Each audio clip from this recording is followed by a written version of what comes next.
هي الاسبلاشات بتاعت فيكتوريا سيكريت وباث اند بادي اللي موجوده عندكم ديت ريحتها حلوه، اصلهم رخاص قوي وانا خايفه اجيبهم.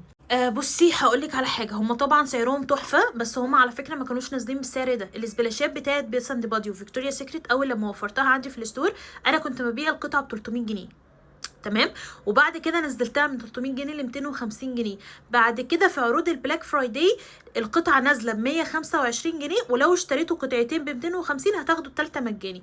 هوريكي حاجه عشان ما اكونش بتكلم كده وخلاص. بصي يا ستي، انا كنت واخدالي النوع ده من باث اند بادي، ده مش باين هو خلصان قد ايه، بس بصي انا مخلصاه حرفيا اكتر من نصه. وده انا كنت واخداه من فيكتوريا سيكريت، بصي يعني حرفيا مخلصه نصه. ريحتهم تحفه بمعنى الكلمه.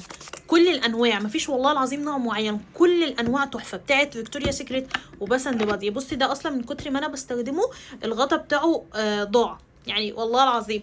الاتنين بجد بجد تحفه، وفاتك كتير قوي لاني ازاي دي ودي اي قطعه فيهم ب 125 جنيه، ولو اشتريتي الاتنين تاخدي التالتة ببلاش. اقسم بالله يا جماعه ده عرض ما يتفوتش، عروض البلاك فرايداي ما تتفوتش، انا اللي بقول لكم.